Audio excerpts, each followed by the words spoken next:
why? She said, I have pictures of your maw. I'm going to riddle your maw with AIDS. At Clydebank Police Office, she was required to provide 2 specimens of breath and refused. She stated, I'm not giving my breath to a pedo. Hobkirk later pleaded guilty to colliding with a vehicle, failing to stop and to give her details. She also acted in an aggressive manner, shouted, swore and uttered threats and derogatory remarks towards police. This was aggravated by prejudice relating to disability. And she admitted failing to provide 2 specimens of breath when required to determine the level of alcohol in her system. Defence solicitor Jonathan Paul said his client had taken steps to address poor mental health. Sheriff James Spike disqualified her from driving for a year and ordered her to be under social work supervision for 15 months. She must deal with alcohol and mental health issues as directed and do 200 hours of unpaid work in the community within the year. And that article was by Tristan Stewart Robertson. From the Glasgow Times, Saturday the 13th of April, from the news section. Our street is like an Asda car park at Christmas. Residents slam parking chaos. This article is an exclusive by Amanda Keenan. Angry residents say their West End street resembles a supermarket car park after being hijacked by commuters trying to dodge expensive parking fees. People staying in Highlands, Redland Road and Kirkley Road say they have been calling on council bosses to impose permits or double yellow lines for more than 4 years after watching the problem become worse with every passing month. They say the situation is now so bad that people are scared to move their cars for fear of not being able to get within half a mile of their own front door. On one occasion, holidaymakers parked a camper van in the street and used it as a base for a city break, even attempting to cook on an outdoor gas stove as bewildered locals looked on. Jeanette Lynch has lived there for 34 years and says the issue has now reached crisis point. She told the Glasgow Times, "Apart from the fact that it is totally unacceptable for residents to not be able to park anywhere near their homes, someone is going to end up being run over because of the double parking. Honestly, the street resembles like an Asda car park at Christmas. It has become an absolute joke. There's one individual who parks and leaves his car here for 2 weeks at a time. He lives 20 minutes away but doesn't want to pay to park at his place, so he leaves his vehicle here and walks home. At one point, we even had a French family park a camper van across from our house. We couldn't believe our eyes one day when they pulled out a stove and attempted to reuse it in the middle of the street. Residents say that because parts of their neighbourhood are exempt from restrictions, people are using it to dodge parking charges and to avoid entering Glasgow city centre's controversial low emission zone. Jeanette, 67, added, "Many of the roads nearby are either residential parking only or have meters or double yellow lines, but for some reason 5 or 6 streets here have been left out, and as a result everyone thinks Kirkley can be used for a free stopover. There are 3 schools close by and cars are just abandoned wherever there's a space or left, causing an obstruction on the pavement or double parked. It means people are forced to walk on the busy road, and it's only a matter of time before someone gets seriously hurt as drivers whiz past to beat the lights. We've been asking for speed bumps to be installed for years, but we are constantly being fobbed off with excuses about council budgets. It's not good enough and something needs to change." Jeanette says the issue has escalated since the introduction of the LEZ zone because of the street's proximity to a subway station. The LEZ means older vehicles that fail to meet specific emission standards, Euro 6 for diesel and Euro 4 for petrol, are not allowed to enter the city centre without a financial penalty being imposed. Residents also say it's become impossible for deliveries to be made in the street or for families and friends to visit. Jeanette added, "On the very rare occasion a space becomes available, it's so tight you can't get the boot of your car open. It's pretty much bumper to bumper, and if you move the space is taken in a blink of an eye, and you might not get back in for a fortnight. My family find it impossible to get anywhere near my home, as the only option is to park miles and hoof it when they want to visit. I recently had a painter and decorator in for work, and he ended up getting fined because he had to leave his van in another street. It just makes living here difficult. We pay a hefty council tax levy, yet we can't park outside our own homes. It is really becoming unbearable, and you start to see why people are starting to choose to move to other areas." A spokesperson for the council said they're aware of the issue and are working towards a fix for later this year. They added, Redlands Road has been prioritised for a residents' parking zone as part of a wider proposal to introduce parking controls in the Kirkley area of the city. A recent parking survey of the area highlighted the impact of problem parking in this neighbourhood, and we have also been receiving feedback about the issue from the local community. Initial proposals for a Kirkley parking zone should be available by the end of spring, and we hope to move to the formal process for a traffic regulation order over this summer. Resident parking schemes have been successful in other communities as they help to reduce commuter parking and increase the availability of spaces closer to people's homes. Fewer parked cars also mean greater road safety, particularly for pedestrians, and also ease of access to streets for vehicles from the emergency and cleansing services. And that article was an exclusive by Amanda Keenan. From the Glasgow Times, Saturday the 13th of April, from the news section, Commonwealth Games could return to Glasgow in 2026. This article is unattributed. The Commonwealth Games could return to Glasgow in 2026 if no other host is found. Glasgow could step in with a scaled back offering, according to reports, after the Australian state of Victoria withdrew as host in July because of rising costs. Commonwealth Games Scotland, CGS, says its proposals would involve no significant ask of public funds and would utilise existing venues and accommodation options where the Games were held in 2014, such as the Emirates Arena. Bosses added that additional funding for the estimated £133 million to £150 million budget would come from commercial income such as ticketing, sponsorship and broadcasting. According to another daily newspaper, a well-placed source confirmed talks were ongoing between the Commonwealth Games Federation and Commonwealth Games Scotland, and that while the Scottish Government and Glasgow City Council were aware, they had yet to draw up detailed plans. They reportedly said if Glasgow was to host the 2026 Commonwealth Games, it would be a radically scaled back Games. Both Singapore and Malaysia have ruled out a bid to host the event. A final decision from the Commonwealth Games Federation is expected by the end of May. A spokesperson for Glasgow City Council said there is no official Glasgow bid at the moment, but they are providing support and advice to Commonwealth Games Scotland. They said, at this stage there is no Glasgow bid. This is a Commonwealth Games Scotland proposal, and the city, as an experienced events host, is providing support and technical advice as they assess what might be possible within the budget available from the Commonwealth Games Federation. And that article was unattributed.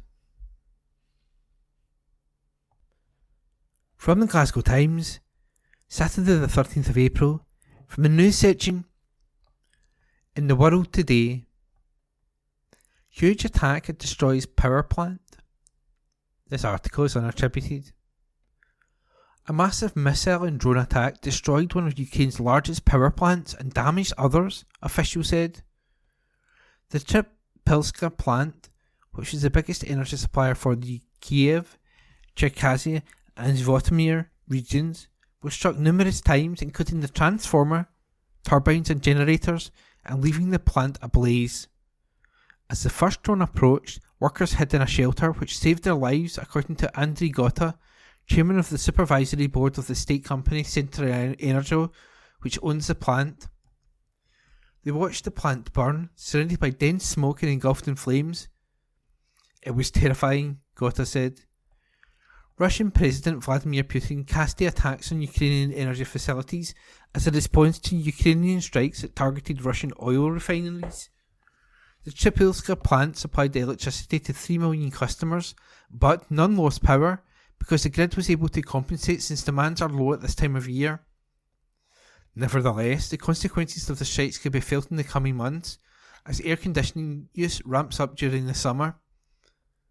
At least 10 other strikes overnight into yesterday damaged energy infrastructure in Kharkiv, Ukraine's second largest city. Foreign Minister Dmytro Kuleba said more than 200,000 people were without power. Ukraine's largest private energy operator, DTEK, said the slew of strikes was one of the most powerful attacks this year. Energy Minister Herman Alishchenko told reporters that it was a large-scale, enormous missile attack that affected our energy sector very badly, and that report was unattributed. From the Glasgow Times, Saturday the 13th of April, from the news section, orchestra to perform anniversary concert. This article is unattributed. An amateur orchestra will perform a special concert this May to celebrate its 60th anniversary. Formed in 1964, Paisley Sinfonia is preparing for a special concert in the newly refurbished Paisley Town Hall to celebrate the milestone. The performance will feature music from some major classical and romantic composers to modern day works, including new material written by orchestra members. Taking place on Sunday, May the 5th, the concert will debut a three-dance piece called Trending, written by the orchestra's first oboist, Kester Clark. Guests can also enjoy Giuseppe Verdi's Overture to La Forza del Destino, George Bizet's Carmen Suites Numbers 1 and 2, and Pyotr Ilyich Tchaikovsky's Symphony No. 5 in E minor, Op. 64. Following the concert, a civil reception for the members and a few invited guests will be hosted by Provost Lorraine Cameron on behalf of Renfrewshire Council. The orchestra perform 2 concerts each year. This will be the first of this year, and a later concert will follow in the autumn. The orchestra celebrated its 50th anniversary in 2014 and embarked on a short trip to Germany. However, this year the group will keep things low-key with a special dinner organised for musicians to relax and celebrate a week after this concert. Alan Hutchison, president of Paisley Sinfonia, said, "Come along to see and hear a bunch of enthusiastic musicians playing pieces of music which will be very recognisable. We are delighted to be the world premiere of the piece by Kester Clark. It should be a very enjoyable evening. I joined Paisley Sinfonia when I retired following a 43-year gap from playing my instrument. When I retired, I took it up again, and after a year or so of taking lessons, I joined the orchestra for fun. It's a great way to spend the afternoon." And that article was unattributed. From the Glasgow Times, Saturday the 13th of April, from the news section, Suspended Councillor Quits Scottish Labour. Article by Stuart Patterson. A Glasgow councillor embroiled in a racism row, suspended amid a probe into her social media activity, has quit Scottish Labour. Audrey Dempsey, member for Springburn/Rob-Royston, had proposed a question asking about racist attacks on white children in Glasgow schools. Her social media then came under scrutiny and comments about asylum seekers receiving preferential treatment looked into. Liking tweets linked to far-right groups also brought further attention. After Labour moved to suspend her from the council group, she has now announced she has resigned from the party. Speaking to Glasgow podcast Blethered, she said she had written to the business manager on March the 1st, asking for a meeting to discuss her position. She said she had no political background and had a community background. The councillor said she was totally unfamiliar with the ways and the working of the council and had asked for support. She said she had made a presentation she made ripped apart by colleagues and developed imposter syndrome. On report, she had liked tweets from the Homeland Party. She said she liked tweets that offered her support following the suspension without knowing who they were from. Dempsey added, "I had no knowledge of the Homeland Party. My politics goes as far as what I'm dealing with in Glasgow. It's Labour, Tory, SNP and Greens." She said, "My naivety is in full play here. I'm not a politician, I'm a community person. I do not support far-right people.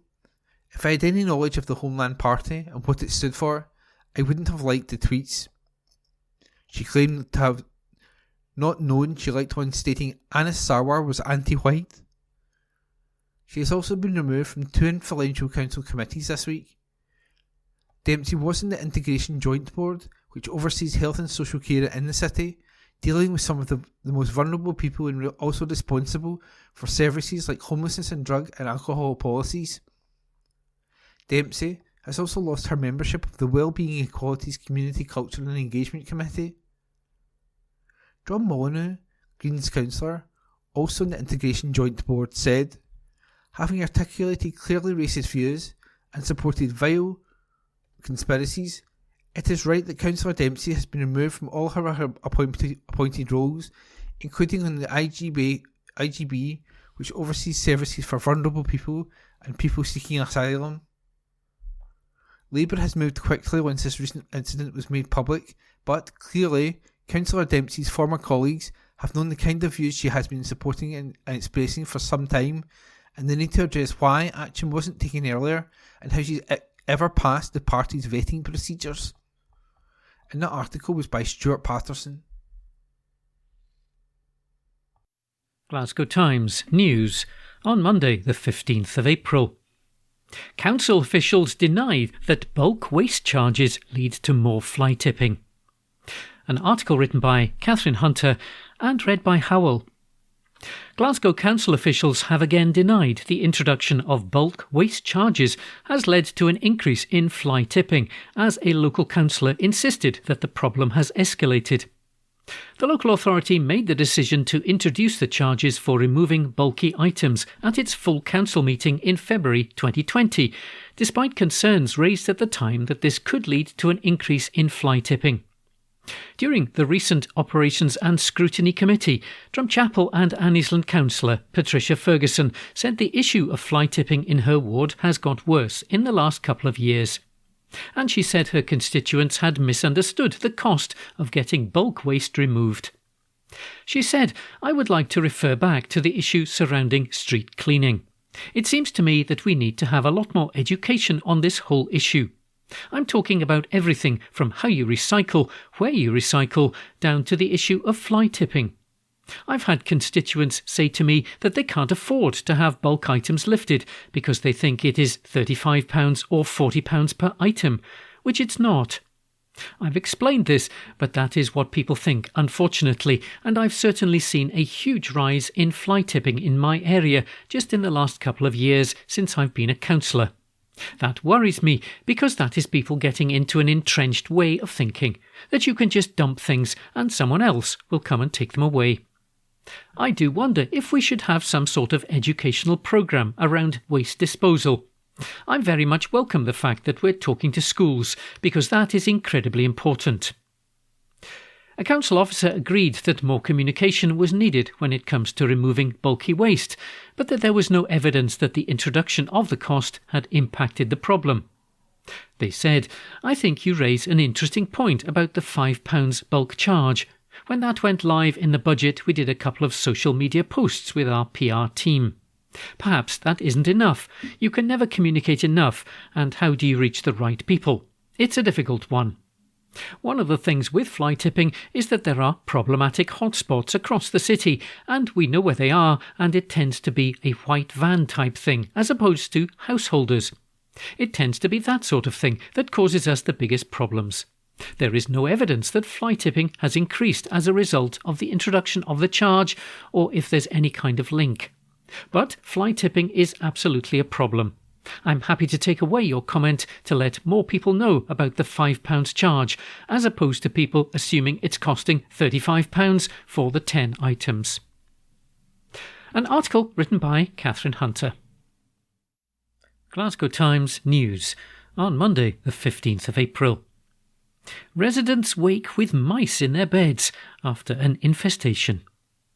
An article written by Kirsty Fierich. Ibrox residents are claiming to have woken up with mice in their bed after a huge infestation. A block of flats at Copeland Quadrant is allegedly overrun with vermin, leaving tenants terrified. Members of Union Living Rent are now demanding action and held a demonstration outside Wheatley Homes headquarters in Glasgow city centre on Friday. They claim the mice are accessing their homes because of holes in the flooring, walls and the kitchen units. Residents argue that housing association Wheatley Homes has not appropriately dealt with complaints. However, the Wheatley Group insists it is continuing to do everything it can and is working with residents on the issues. Resident Thomas Burns said, "I've been dealing with mice since the first day I moved into the flat 4 months ago. I've even been woken up in the night with a mouse scratching at my legs. I'm struggling to sleep at night for fear of being woken up with more mice in my bed, which has had an impact on my physical and mental health. I feel embarrassed to invite my friends and family around because I never know when the mice will pop out and make an appearance. I'm resorting to storing my plates, cups and cutlery in the fridge, as it seems like one of the only place these mice can't gain access to. My medicine is now also stored in my microwave. I've reported this to Wheatley Homes numerous times and they've yet to deal with the issue properly. I've had housing officers and other workmen come out and have a look, but no action has been taken to deal with the issue. They've offered me new accommodation, but I won't let them move someone else into a mice-infested flat like they did with me." Lorna Caldwell, a mother of children with special needs, said, "My stress levels are out of control due to the fear of rats and mice living in my home. Our pet rabbit was killed by rats in the front garden. My daughter lives in fear each day, scared to go out of the door. I'm scared to clean out the rabbit hutch, as I suspect the rats have made it their home. The feeling of disgust on a daily basis is challenging." Annie Craig said, "Wheatley has been claiming to be dealing with the issue, but this is simply not the case. There's been constant misinformation and poor communication between them and their contractor's city building. They just keep passing the blame to each other with very little concern of the effects on us tenants.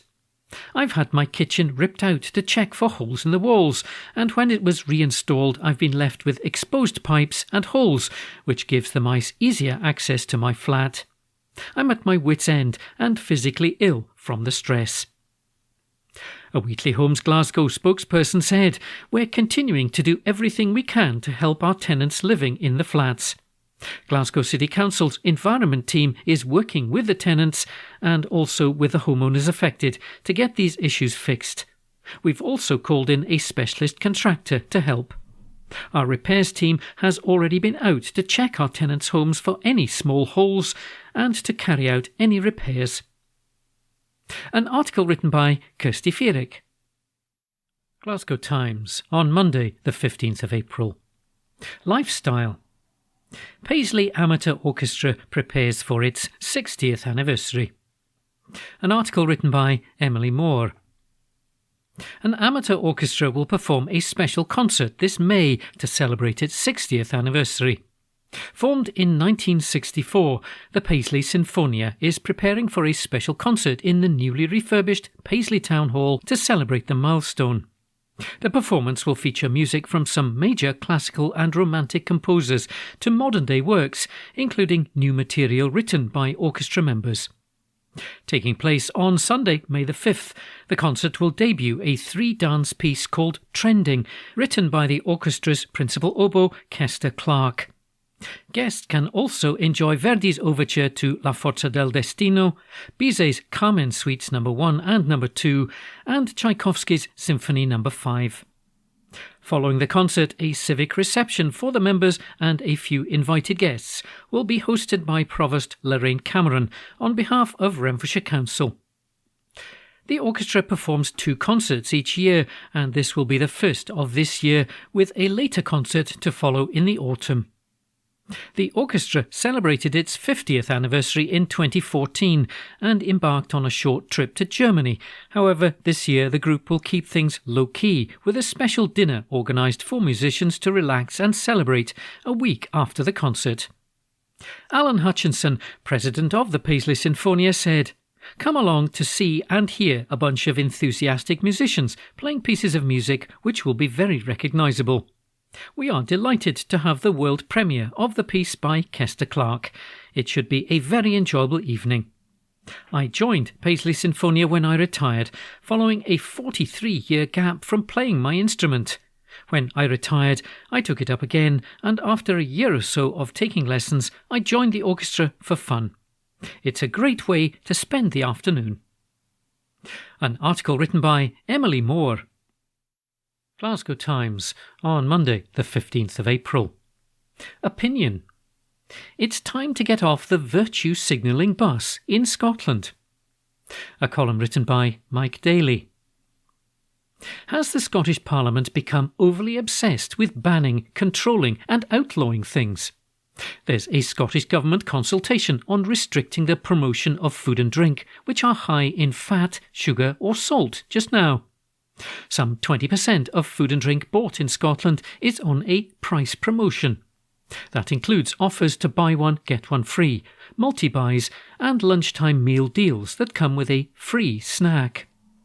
I fully understand that the Scottish Government wants to improve people's health and well-being, but do we really need a nanny state telling us what to have for lunch?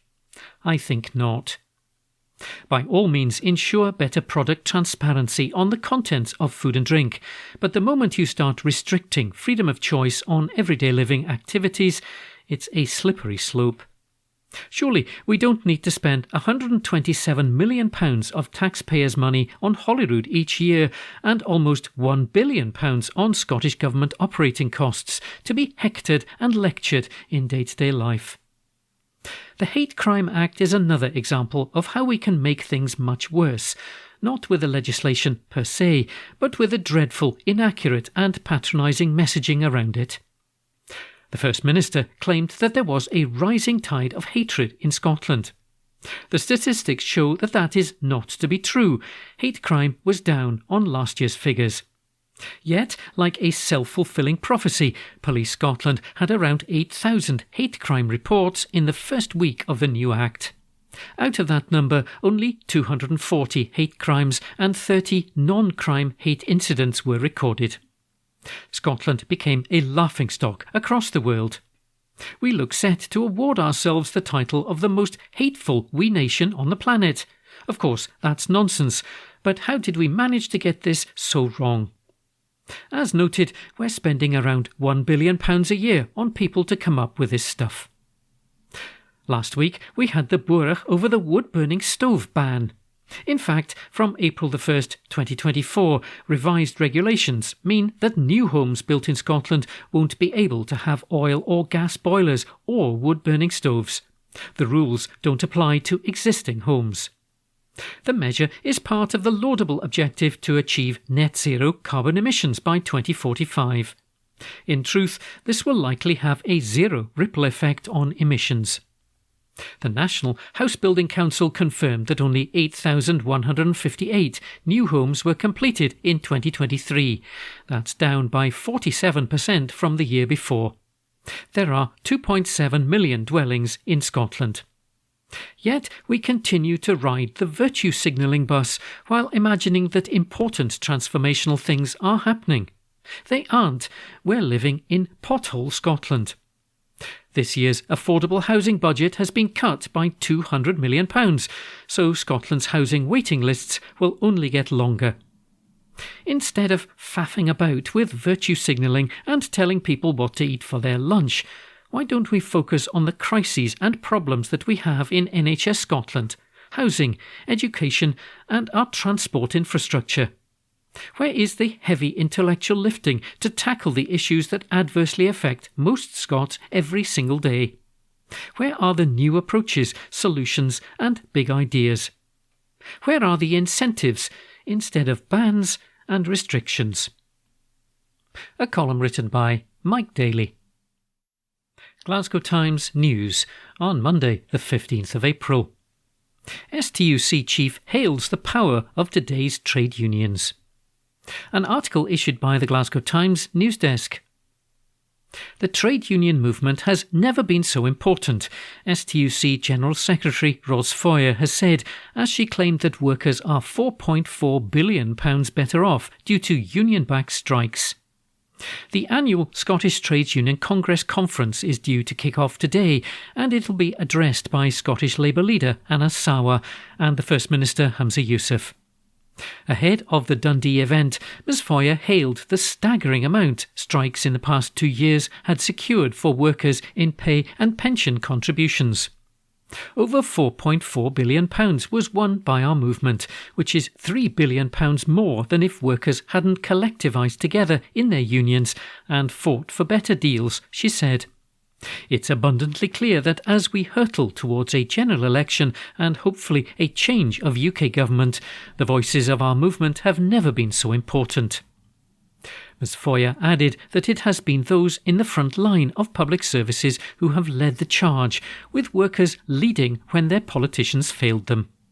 She said, "It's not just about pay, it's about those who use the services we deliver.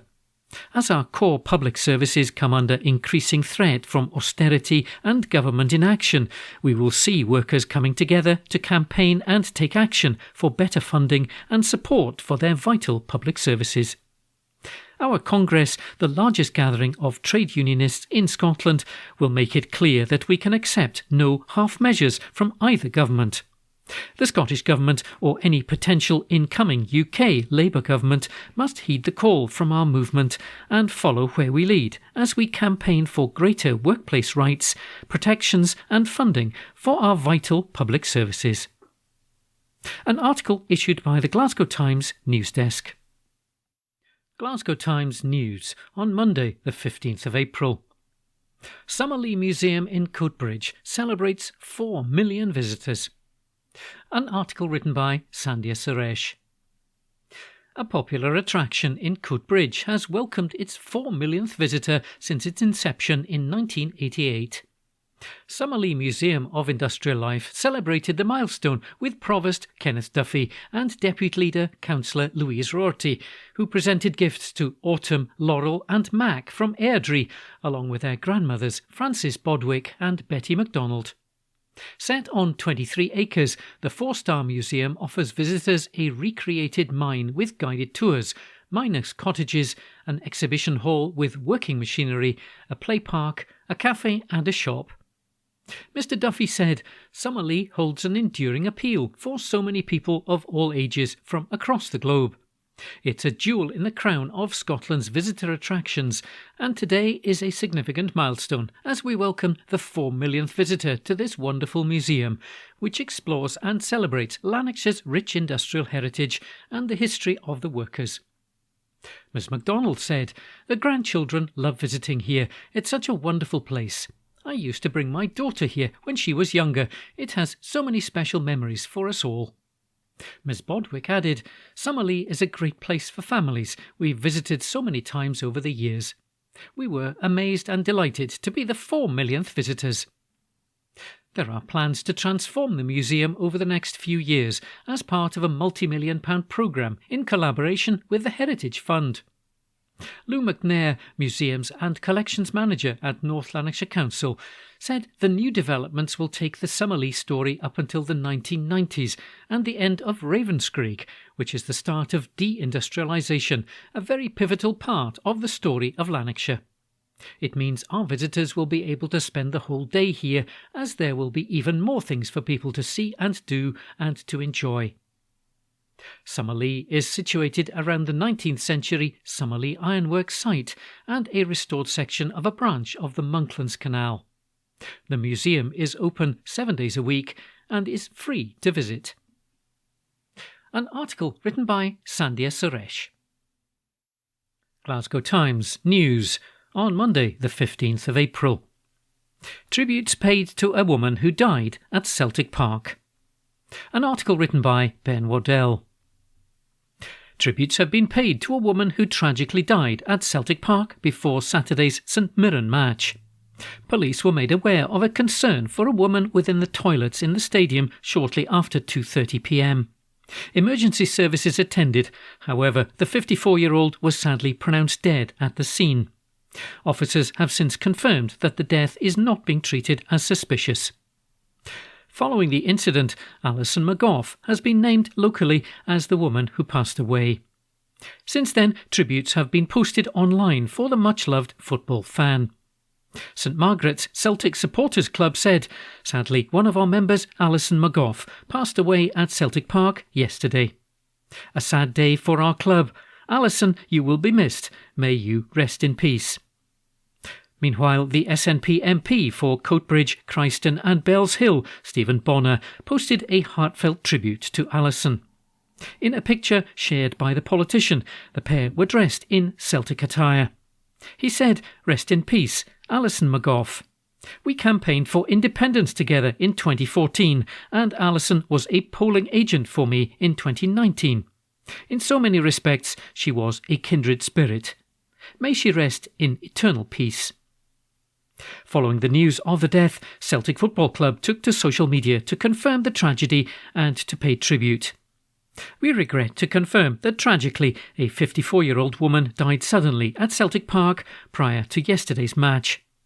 Her next of kin have been informed, and we'd like to extend our most sincere condolences to her family. Our heartfelt thoughts and prayers are very much with them following this tragic incident. Celtic Football Club will provide all necessary support we can at this time." Meanwhile, a spokesperson for Police Scotland said, "We were made aware of a concern for a woman within toilets at Celtic Park in Glasgow around 2:45 p.m. on April the 13th. Emergency services attended, but the 54-year-old woman was pronounced dead at the scene. The death is not being treated as suspicious, and the report will be submitted to the Procurator Fiscal." The Scottish Ambulance Service has also been contacted for comment. An article written by Ben Waddell. Glasgow Times News on Monday the 15th of April. Television presenter shines a light on Childline's volunteer shortage. An article written by Alex Wilding. Television presenter and radio broadcaster Jennifer Rioch recently paid a visit to Childline's Glasgow base. She met with volunteer counsellors to gain insight into how they assist children and young people. This Childline base, part of the UK child protection charity NSPCC, experienced a 40% decrease in volunteer numbers during the COVID-19 pandemic. Since the lockdowns came to an end, the rebuilding of the network has been steady but difficult. As a result, the charity now has less counsellors to take calls to the free helpline while demand is growing. There is a pressing call for new volunteers to come forward and assist with the charity's work. The former Miss Scotland winner used her visit to learn from the Childline counsellors about their duties, as well as the nature of the issues that children and young people bring to them for advice and support. It's clear that demand is high, with a child reaching out to Childline every 45 seconds on average. There has been a rise in the number of children communicating about their mental and emotional well-being over the last few years. 105,366 counselling sessions were held across the UK in 2022-2023 in relation to mental and emotional health, suicide or self-harm. This made up 55% of all counselling sessions. During the same time period, Childline delivered 4,627 counselling sessions on all mental and emotional health and well-being topics to children who said they lived in Scotland. This made up 54% of counselling sessions for children in the country. The Glasgow base is in dire need of volunteers, with a goal to double its current volunteer number from its present figure to 210. This increase will ensure that they can give support to children 7 days a week, 24 hours a day. Jennifer said, "It's been an absolute pleasure to visit Childline. Everyone has been so warm and welcoming. Talking to volunteers and staff has given me a much better understanding of how vital this service is and the massive number of calls and interactions they have with young people across the country every day. They are an amazing team with brilliant camaraderie, and the support they provide to children and each other has really impressed me." Childline Glasgow team manager Lauren Burke said, "I welcome anyone who is interested in volunteering with Childline to sign up to one of our volunteer information meetings and join our cause to help keep children safe." Childline offers comprehensive support to children 24 hours a day, 7 days a week through the helpline number 0800 1111 or through an online chat available on their website. An article written by Alex Wilding. From the Glasgow Times, Tuesday the 16th of April, from the news section. City road pollution down to safe levels. Report by Stuart Patterson. Air quality targets in a part of Glasgow busy with traffic have been met. The lower level of pollution, sustained over a number of years, has led to an Air Quality Management Area, AQMA, covering the main streets being recommended for revocation. The Byres Road / Dumbarton Road area was included as the second zone to be targeted to reduce pollution almost 20 years ago. High nitrogen dioxide levels were causing concern in 2007, prompting the action plan. It was included along with Parkhead Cross for targeted measures added to the city centre zone, which was declared 5 years earlier. Measures in the action plans included encouraging more environmentally friendly buses, promoting car clubs, active travel and improving the council's vehicle fleet. A new report shows that since 2011, levels have been falling, and since 2017 the targets have been consistently achieved. Greener vehicles, including private cars and buses, have been given as one of the reasons for the improvement. The zone extended from Queen Margaret Drive to Dumbarton Road and then west for more than a mile to Thornwood Roundabout. The report states, whilst road traffic remains a major emissions source in the AQMA and across the city, improvements in vehicle emissions and the Air Quality Action Plan actions have resulted in an overall reduction in emissions and a resulting reduction in air pollution levels. Because of the improved results, there has been a decision to apply for the revocation of the AQMA. The latest report states, an assessment of measured ambient NO2 concentrations since the declaration of the Byres Road / Dumbarton Road AQMA in 2007 found a reducing trend in measured annual average concentration since 2011, such that the annual average concentrations have been below the relevant objective levels for a number of years. The air quality will still be monitored using the testing stations to check the lower levels are being maintained. A citywide zone was declared in 2012 and revoked in 2016. The Parkhead AQMA was revoked in 2020. When the Byres Road / Dumbarton Road is revoked, it will leave the city centre zone, which includes the low emission zone, as the only AQMA in the city. And that report was by Stuart Patterson. From the Glasgow Times, Tuesday the 16th of April, from the news section, concern over girls' lack of exercise. This article is unattributed. Glasgow schoolgirls are less likely to exercise after age 11, according to a local councillor who has raised concerns about the number of young people who are unable to swim. Drumchapel and Annisland councillor Patricia Ferguson is urging council officials to find out how many young people leave school to be able to partake in the important life skill. She also claimed the amount of activity girls take part in remains the same as boys until the age of 11 before it drops off a cliff. The issue was raised at the most recent Operations and Scrutiny Committee meeting, where officers agreed that learning how to swim was valuable, and this may be something that could be discussed at a future education committee. Bailey Ferguson said, if there was some kind of measure about how many young people leave school without that skill, I think it would be very useful to have. I would be interested to know if there are any discussions about that. A council officer agreed with the comments about swimming being an important skill for young people to have. We can put a request into the Improvement Service to see if there is a measure that we have that could be considered for future benchmarking conclusions, said the officer. That may not be for some time, but it wouldn't stop us from providing our own update as part of our performance update. That article was unattributed, and it was read by me, Ian McKenna. From the Glasgow Times, Tuesday the 16th of April, from the news section, fears over licence given to restaurant. Report by Drew Sandilands.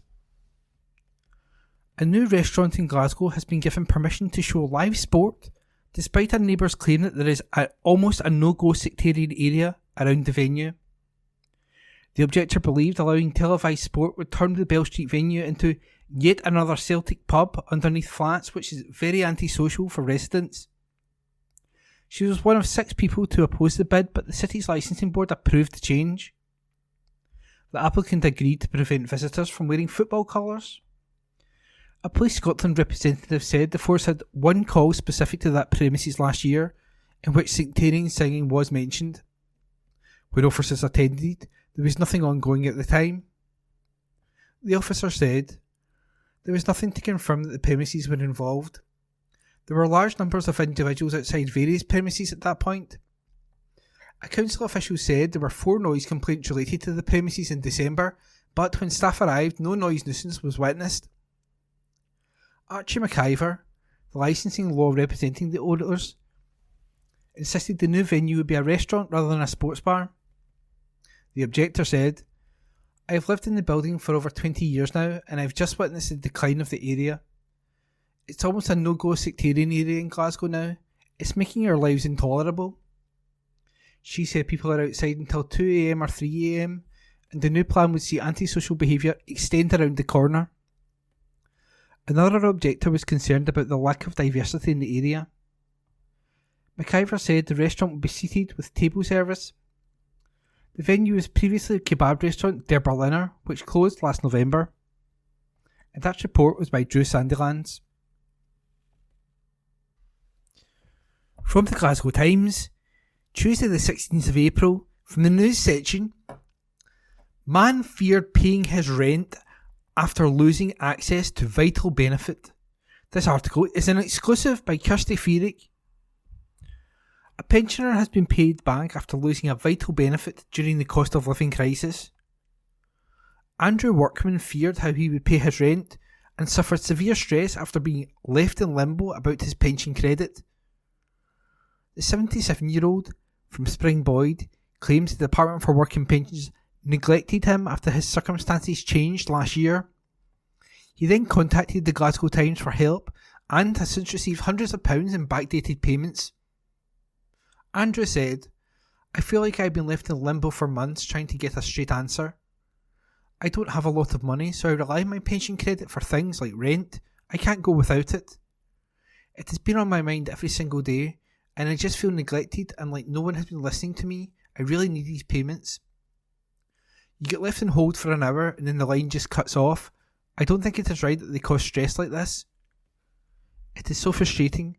No wonder people end up in the hospital. I have been really struggling with it."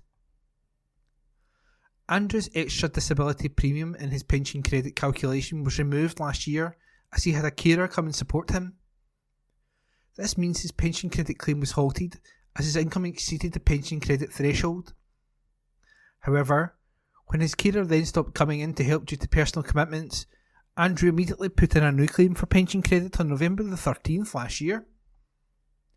Andrew then repeatedly called the DWP for an update or help, but was left unable to reach anyone or promised payments would begin shortly, but they did not. Now, 5 months later, he called the Glasgow Times and asked us to investigate as he was becoming very frustrated. Andrew has now been awarded pension credit arrears of £265.44, covering the period December the 7th, 2023 to April the 2nd, 2024, which will rise to £21.68 from April the 10th, 2024. A DWP spokesperson said, "Mr. Workman has been issued weekly pension credit payments after his claim was approved this week. We have also issued backdated payments, as pension credit can be backdated to the date the claim was first made." And that article was an exclusive by Kirsty Feerick. From the Glasgow Times, Tuesday the 16th of April, from the news section.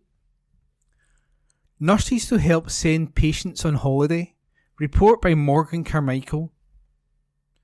A group of nurses at a Glasgow hospital is hosting a special event this month in a bid to brighten the lives of patients undergoing treatment.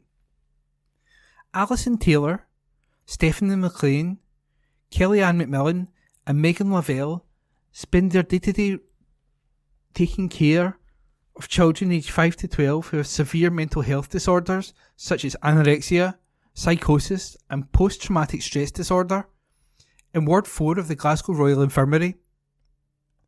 Most people don't know about us. They don't even know we exist because they don't expect someone under the age of 12 to struggle with their mental health, Alison, 27, told the Glasgow Times. Stephanie, also 27, added, "These kids are not kept in for short stays, they're here for months and even up to a year in some cases. It is so hard seeing the kids unwell.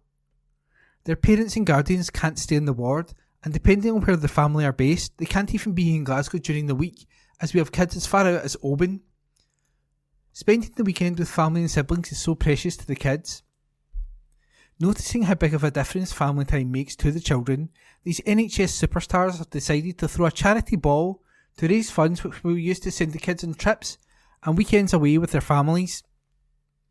Alison said, "We see the difference in the kids when they get to go home for the weekend or see their families. Going home allows them to see that their discharge is close and that it's something they can hold on to and work towards. The more freedom they have, the better they feel, and you can see that difference." Stephanie added, "We take the kids out for day trips and see how much they enjoy it. We thought it would be so nice if we had a time where they could go away with their family. We have kids from Oban, and that's where the siblings are, and knowing that just made us want to do something where they could go away with their family." The charity ball will be held at the Doubletree Hilton Hotel in the city centre on April the 27th. The evening will be hosted by award-winning actress Gina McKee, known for the likes of Our Friends in the North and Notting Hill, and will feature lots of music, auctions and even prizes. Tickets cost £65 per person, which include attendees' meals, drinks reception and all the entertainment. Tickets for the event are available to purchase now, and all money raised will go towards the Glasgow Children's Hospital charity. Stephanie added, "The more people we get, the more money and awareness we can raise." In an article written by Morgan Carmichael. Glasgow Times, Tuesday the 16th of April, from the Lifestyle section. Glasgow Royal Infirmary nurses to help send patients on holiday. A group of nurses at a Glasgow hospital is hosting a special event this month in a bid to brighten the lives of patients undergoing treatment. Alison Taylor, Stephanie McLean, Kelly Ann McMillan and Megan Lavelle spend their day-to-day taking care of children aged 5 to 12 who have severe mental health disorders such as anorexia, psychosis and post-traumatic stress disorder in Ward 4 of the Glasgow Royal Infirmary. Most people don't know about us, they don't even know we exist because they don't expect someone under the age of 12 to struggle with their mental health, Alison, 27, told the Times. Stephanie, also 27, added, "These kids are not kept in for short stays. They are here for months and even up to a year in some cases. It is so hard seeing the kids unwell. Their parents and guardians can't stay on the ward, and depending on where the family are based, they can't even be in Glasgow during the week, as we have kids from as far as Oban. Spending the weekend with family and siblings is so precious to the kids.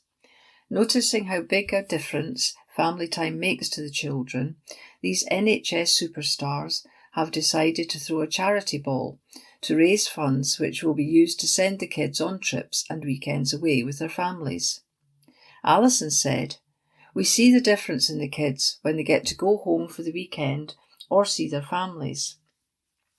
Going home allows them to see that their discharge is close, and that is something they can hold on to and work towards. The more freedom they have, the better they feel, and you can see that difference." Stephanie added, "We take the kids out for day trips and see how much they enjoy it. We thought it would be so nice if they had time where they could go away with their family. We have kids from Oban, and that's where their siblings are, and knowing that just made us want to do something where they could go away with their family." The charity ball will take place at the Doubletree Hilton Hotel in the city centre on April the 27th. The evening will be hosted by award-winning actress Gina McKee, known for the likes of Our Friends in the North and Notting Hill, and will feature lots of music, auctions and even prizes. Tickets cost £65 per person, which includes attendees' meals, drinks, reception and all the entertainment. Tickets for the event are available to purchase now, and all money raised will go towards the Glasgow Children's Hospital charity. Stephanie added, The more people we can get, the more money and awareness we can raise. That was an article by Morgan Carmichael. The Glasgow Times, Tuesday the 16th of April, from the Lifestyle section. Hay fever symptoms. Best ways to ease symptoms revealed. As we move further into spring, the pollen count across the UK is expected to rise, bringing with it the unwanted menace of hay fever, also known as allergic rhinitis. Hay fever occurs when the body reacts to histamine, a substance released in response to allergens such as tree pollen and grass pollen. Grass pollen levels peak in May and June, and weed pollen counts remain high over the summer. Around 6 months of the year can stimulate hay fever symptoms. Hay fever symptoms are sneezing, runny blocked nose, itchy watery eyes, fatigue and sinus pressure. How to prevent hay fever? Apply petroleum jelly around the nostrils to catch pollen before it can enter your system. Keep windows closed to limit pollen entering the home. Wash clothes after being outside to rid them of any trapped pollen. Shower after being outside to wash away any pollen from skin and hair. Wear sunglasses to limit pollen entering the eyes. How can you ease hay fever symptoms? Navin Kozla, pharmacist at Now Patient, recommends antihistamines as the best ways to reduce overall inflammation caused by hay fever. While he recommended decongestant nasal sprays if you are suffering from a blocked nose or sinus pressure, Mr. Kozla said hay fever can be a debilitating illness for many, affecting millions of people across the UK. With pollen counts being higher earlier this year, knowing the causes, symptoms and remedies for the reaction is important. If you are finding yourself struggling with hay fever and the associated symptoms, you may want to discuss this with your pharmacist about the over-the-counter treatments. These can include antihistamines for excessive sneezing and itchiness, decongestion nose sprays for blocked nose or inflamed passages, and eye drops for discomfort in the eyes caused by the reaction. If symptoms do not ease, then it is advised that you visit your GP, who may be able to prescribe more intense treatments for your hay fever. There are also a few home remedies that can lessen hay fever symptoms. These include placing Vaseline around your nostrils to catch pollen before it enters your system, therefore keeping histamine production at bay. For blocked noses and sinus discomfort, steaming your passageways can help loosen the blockage. Alternate this with cold compresses to help relieve pain and inflammation in your sinuses. Local honey is often advised. If it is made locally, it is likely a result of the local pollen, therefore you can slowly build up your immunity through ingestion. Unfortunately, there is no cure for hay fever, and therefore taking the necessary precautions to limit or prevent symptoms can make high pollen seasons that bit more bearable. That is an article by Joshua Searle. Glasgow Times, Tuesday the 16th of April, from the Opinions section. We're 100% committed to binning the Hate Crime Act. The Scottish Parliament returns from its Easter recess this week, and our MSPs certainly have a lot to get on with. While Holyrood might not have been sitting, it won't have escaped Glasgow Times readers that the political headlines have been dominated by the Hate Crime Act over the last 2 weeks. This dangerous piece of legislation, brought forward by Humza Yousaf when he was Justice Secretary, came into force on April Fool's Day. However, sadly, this new law is no joke. Yousaf's law is already having a chilling effect on free speech and is putting incredible strain on our police force, which is already bearing the brunt of SNP cuts. Officer numbers are at their lowest since 2008. Yet Police Scotland will investigate every complaint made under this new law, no matter how vexatious it is. By contrast, SNP cuts mean our police no longer have the resources to tackle real crimes and keep communities safe. The Scottish Conservatives repeatedly warned this legislation would be targeted by those seeking to weaponise it for their own causes, but Yousaf would not listen. As much as the SNP First Minister must take responsibility for this shoddy law, other parties cannot escape what they did too when this was passed by MSPs in 2021. Labour and Liberal Democrat MSPs joined the SNP and Greens in backing it, leaving the Scottish Conservatives as the only party to oppose it. That's why my colleagues will be bringing forward a motion asking MSPs to repeal the Hate Crime Act. This is a perfect opportunity for Anas Sarwar, who has remained silent on the issue over the last 2 weeks, to admit he has got it wrong and back our calls to see it scrapped. Sarwar talks about opposing the SNP, but the reality is you couldn't get a cigarette paper between Scottish Labour and the Nationalists on so many issues. From the Hate Crime Act to Nicola Sturgeon's flawed gender self-ID laws, Labour was joined at the hip with the SNP. Scots crying out for change won't get it with Labour Party, all too happy to support some of the SNP's worst policies. You only need to look here in our city to see how Labour deal with tough issues they would clearly rather avoid. Meanwhile, we might be from different political parties, but I have seen how hard-working councillor Audrey Dempsey is and how much of a local champion she is for communities. Councillor Dempsey wished to raise her legitimate concerns about a rise in racially motivated attacks happening in our schools, including in her own ward. Labour's response was to suspend her and undermine her with a hatchet job of leaks and character assassination. It is utterly shameful. Councillors should not be afraid to raise these sorts of concerns on behalf of the constituents, simply because those higher up in the party HQ are uncomfortable. Change won't happen simply by doing the same things that the SNP have been doing. It is only the Scottish Conservatives who are standing against the cosy consensus that has engulfed political chambers across Scotland. Voters can rest assured we are 100% committed to binning USAF's Hate Crime Act. They'll know tomorrow as to whether Sarwar and his Labour MSPs feel the same. I won't be holding my breath. That was an article by Thomas Kerr. This is from the Glasgow Times on the 17th of April 2024 from the news section, and the headline reads, XL bully that brutally attacked man in Airdrie destroyed. This article is by Ben Waddle. An XL bully that brutally attacked a man in Airdrie has been destroyed, police have said.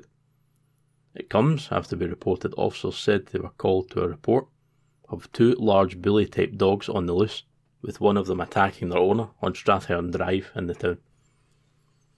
Cops were alerted to the horror ordeal shortly after 4 p.m. on Sunday, April 14th. A 45-year-old man then attended the hospital.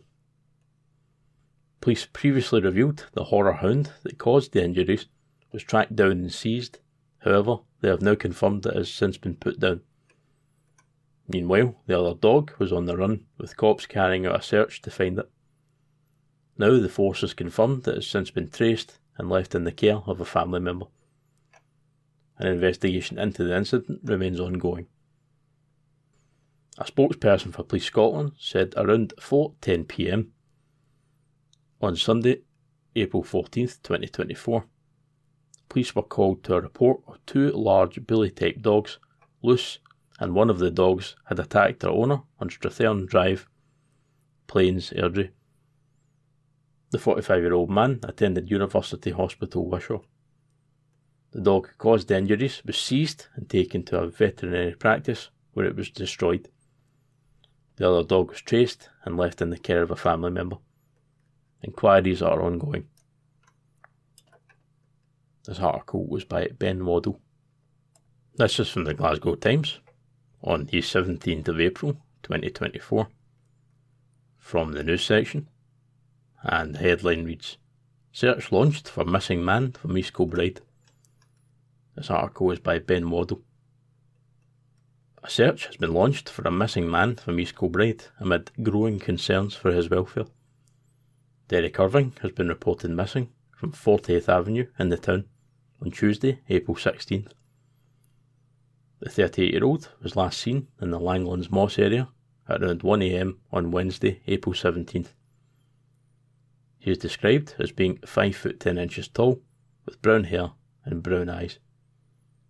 Meanwhile, he was last seen wearing a grey/beige jacket, red and blue t-shirt, blue jeans and black trainers.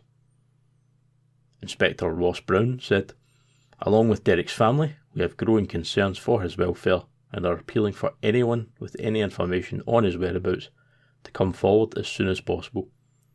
You can contact police on 101, quoting incident 4175 of April 16th, 2024. This article was by Ben Waddle. This is from the Glasgow Times on the 17th of April 2024 from the news section, and the headline reads, "Transformation of Glasgow's Argyle Street to begin in May." This article is by Nicole Mitchell. The start date for a £5.8 million project to transform Argyle Street has been confirmed. Argyle Street West Avenue will be redeveloped as part of Glasgow City Council's flagship Avenues programme, which aims to improve Glasgow city centre's main thoroughfares. We previously reported work was set to begin in early summer between Union Street and Kingston Bridge. Now, a letter sent to local residents, seen by the Glasgow Times, revealed work will start on Monday, May 13th, and is expected to be completed by October 2025. It read, "Glasgow City Council will be starting construction on Argyle Street between Union Street and Kingston Bridge from the week of 13th May 2024. As a resident of this area, we are writing to let you know what's happening. The works to Argyle Street are being undertaken as part of the Avenues programme, and we are focusing on making more space within the city centre for people." The letter states the new work will comprise a new wider pavement and segregated cycle route created by narrowing the road space given to motorised vehicles, reduce street clutter and furniture, ensuring clear, accessible routes, new planting and rain gardens providing sustainable drainage, integrated public transport provision, clearly defined delineated parking and loading bays, within the proximity of the Heylandman's umbrella, and Central Station, there will be a new design strategy with tree planting and seating provision. The work will be carried out by Rainton Construction Scotland Limited. The Avenues programme website will be regularly updated with information about road, bus stop or footway closures and details about any temporary traffic regulation orders, TTRO, or traffic regulation restriction notices, TTRN, that will be implemented. It comes after we previously reported the Council revealed the £5.7 million revamp of Sucky Hall Street, which was due to be completed in late summer, will now be finished by November/December. The local authority said the reason for the delay is due to the discovery of issues with underground utilities leading to elements of the design being amended. Originally, the project started on Wednesday, September 27th, 2023. This article is by Nicole Mitchell.